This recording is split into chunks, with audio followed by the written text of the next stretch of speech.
ओडिशा गुप्त गंगा माता बैतरणी नदी जेकि आमर गनासिका पर्वत बाहर की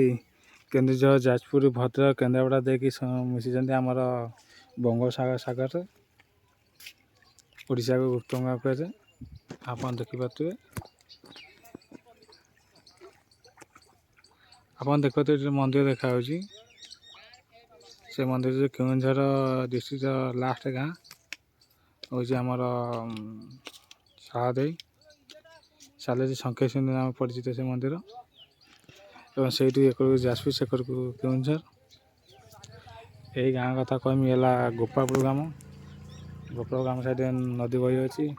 ये चाषी चाष करते जे कि नंगर फाड़ बाजे रक्त बाहर चाषी बेस्ट को क्या रक्त बाहर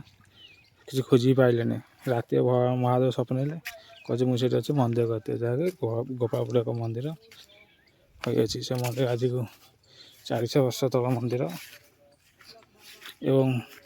ऐसी महादेव जो पांडा से पांडा कौ जा के जापर से पांडा कौटी जा के भी जापर